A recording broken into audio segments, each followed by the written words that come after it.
This store makes $100,000 a year, but could easily compete with a similar seller that is bringing in over $2 million. How? By making 3 strategic changes to their listings. Let's take a look. I'm Jess at Insights by Jess. I dig deep into what makes Etsy stores successful and where they can improve so that you get the full 411 on what's really selling and why. Let's jump in. Okay, so this is going to be a really fun review. This was so much fun for me to research because they have a cool, unique niche, one that I wouldn't have really thought of on my own. And the funny thing about that is I'm telling you, they are successful and they are making 6 figures, but there is actually a similar shop that makes over $2.2 million selling this exact same product, I'm going to spoil it for you, selling wood slices. So if you want to check out that store, you can download my free resource. It's 20 plus clever Etsy shops that actually sell. It is free and the link is in the description. But I just want to know, who came up with the idea, hey, let's sell wood slices, and then managed to turn that into a $2 million a year business, right? What am I doing with my life? I could be making $2 million selling slices of wood. I mean, I live in a big city, so that's a little bit of a roadblock, but for $2 million, I might be chopping down some sidewalks, trees, and there's going to be some bare curbs around here. So anyways, let's get back to the point. This store is called The Flower Patch. And it's a really beautiful store. You can see their branding is really lovely. You can't really see anything at the top here that implies that they sell wood slices, aside from the fact that they have it here in their little header that they sell dried flower bouquets, ring bearer boxes, and wood slices. However, when we scroll down, I'm going to go a little slow, we can see that all of their main products here are wood slices, and they do have some cute little wood birch candle holders here. But if you can tell, this is a really popular store. They have a wood sliced cake stand, which has 20 people have this in their cart. Thick wood slices, white birch slices. These are popular products. This one's really cute. It's personalized. 9 people have that in their cart. It just keeps going as I scroll through their store here. And you can see a lot of beautiful wood products, really popular items. And they do have some dried flower bouquets. Some of them are popular, but this is kind of where their story gets really, really interesting. Okay, so this is a store that has been open since 2010, and they've only had about 37, almost 38,000 sales in the past dozen years. So that doesn't seem very impressive, and I really wanted to know, how is a store that is this popular and has so many people buying their stuff, how does this store have such a low sales count? So I'm a research nerd, you guys. That's part of the reason I started this channel, and I had a lot of fun digging into their feedback and looking at how they built their store, how their sales developed, and I was a little bit of a stalker, to be honest. So I'm going to spare you all the torture of digging through their feedback manually with me, but just to give you a quick little briefing of how this happened, they actually started only really selling dried flower arrangements, and they really started slow. And then in December of 2012, the first wood item appears, and those are actually bundles of twigs, kind of like this one here. But then in November 2014, the first wood slices appear in their feedback. So we can see that at the end of 2014, they're selling wood slices now, and wood products start to become over half of their feedback. Whatever she did between January and February of 2015 really exploded her store, and it really maintained that and started growing steadily. So we really don't see a dozen-year-old store, a 12-year-old store that has a success story that often, or a story that unique that often. And I love that she was able to, or this family here has really been able to look and see what's working and follow the money. Okay, so let's take a peek here at their Etsy store stats now that I've done such a hopefully wonderful job of giving you their backstory.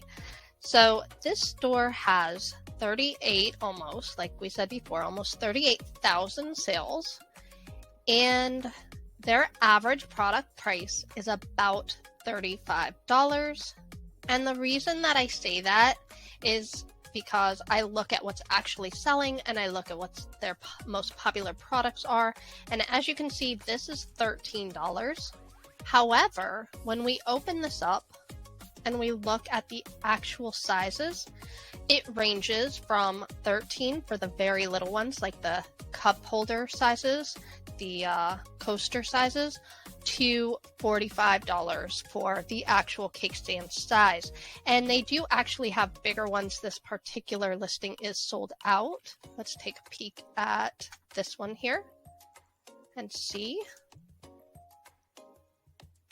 So some of these bigger ones can be $60 or even more. So that's why I gave it an average product price of $35. Most typical sizes for cake stands are going to be about $37, $35, $40. So considering that they opened their store in, their first feedback anyways, was in May 3rd of 2010, and dividing all of their sales by the entire time, the entire 12 years that they've been open, which is not really the most accurate way in this case to guesstimate their annual sales, but it is the most conservative. So going by that number, it puts their approximate annual sales at $106,000 to $110,000 a year. So as I said before, that is very, very conservative when we look at the backstory of how they grew and how they developed the store. They are such a massively popular selling store that their sales are almost certainly higher. But as we kind of go through their listings, you're going to see some opportunities where they could really capture more of those sales and bring in a much higher number each year.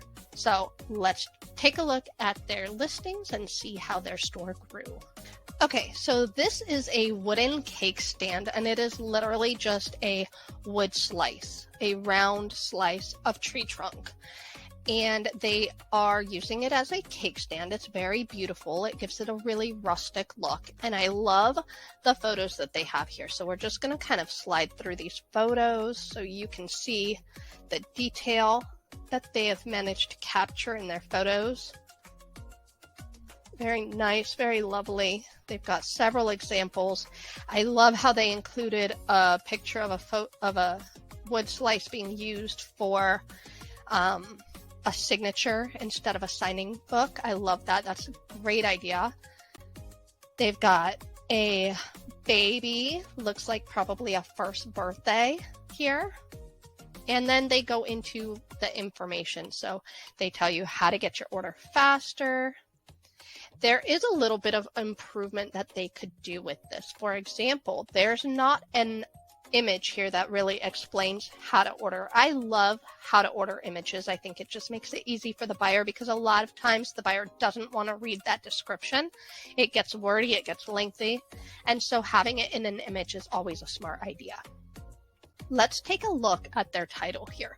Their title seems really short to me, and I'm just gonna kind of pull that into my workbook, my Etsy Seller Success Workbook, and see.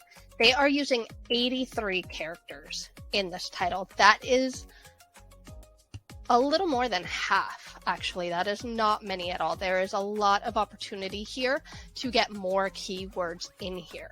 And they do have a little bit of variety in here. They have cake stand, they have thick wood slice, they have rustic cake stand. I like that they use the word rustic, but there's other words that you could have really taken advantage of. Off the top of my head, farmhouse is a big word that they could have used. A lot of people like that farmhouse style. They have a good, if we look down here, we can see their tags. They have a good amount of variety in their tags. There is a little bit more of that same repetitiveness, and they could expand. Let's see if they have more tags down here. I'm going to scroll slowly so I don't make you too dizzy. Bear with me. Okay. So looking here, we can see tree slice, wood charger. That's a great one. A charger is like a fancy plate that you put underneath a plate. They don't have that in the title. There's a word, charger, that they could add to that title. It'll capture a little bit more of that SEO. And then they have smash cake stand. Also a beautiful idea to add that in there. Table centerpiece. Like, these are all great opportunities of keywords to add into that very short title. So I love the variety that they've pulled into their tags. They've done a really great job with their tags here. I'm going to go back up and look at their description. Okay, so their description is pretty basic right at the beginning here. You see it just says wood slices, rustic wood slices, wood slabs. Well, for starters, I don't think I'm ever going to Google or search in Etsy for a slab of anything, to be honest. So to me, that's not the best, most effective way to capture that SEO opportunity.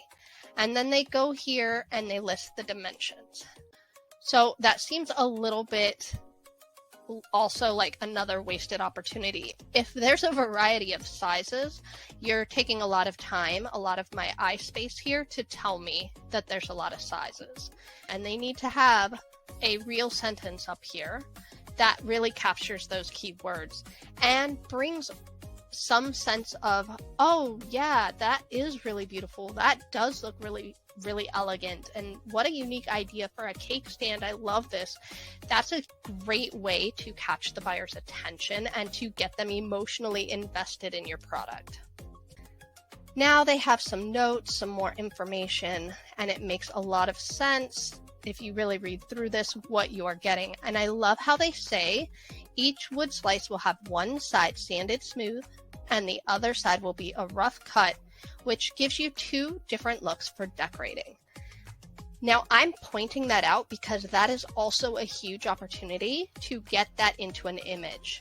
And they really need to take the time and energy to put this as an image, because when I reviewed this store, the very top feedback that popped up, and it looks like they've gotten several really beautiful feedbacks since then, but the first one I saw last week when I initially did this was that there was an unsanded side, and the buyer did not like that. They were not happy that the seller did not take the time to sand it.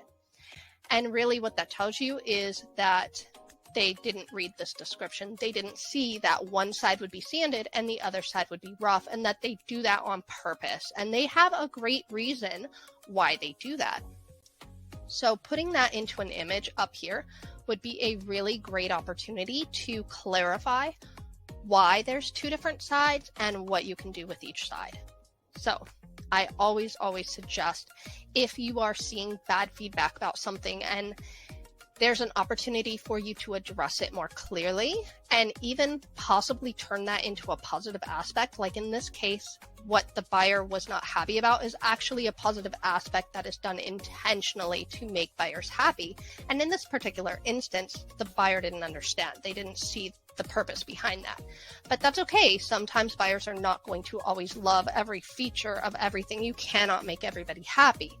But a nice, beautiful image that shows both different sides and says sanded, unsanded, perhaps, would really help highlight that feature and draw more attention and also create less confusion.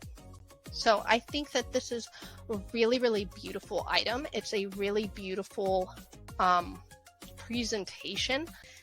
I think those few tips that I threw out there would make a huge difference in their SEO and their searchability, especially when they have competitors that are bringing in $2 million a year selling wood slices. There's a lot of room there. There's huge potential here to take some of those sales and make some more of this money. Now, the last thing that I really noticed, the last thing that majorly sticks out at me, is that there's not really anything on sale.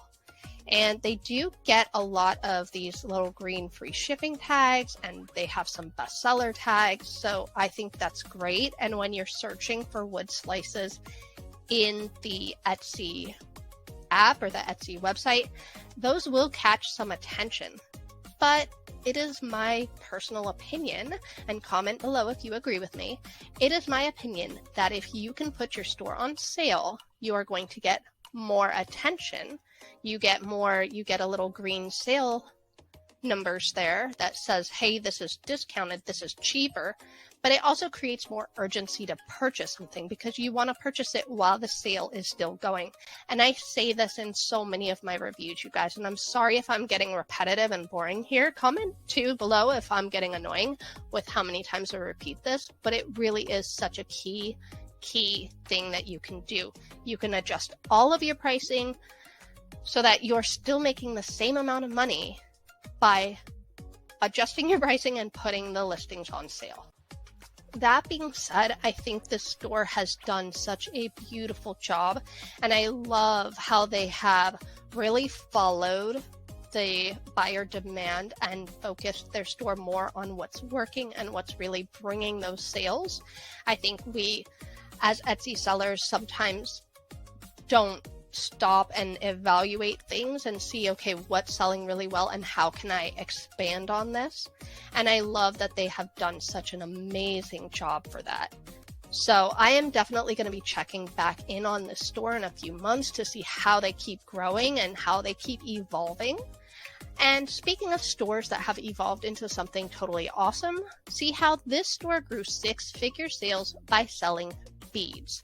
Talk about a smart and easy idea. You can watch that now.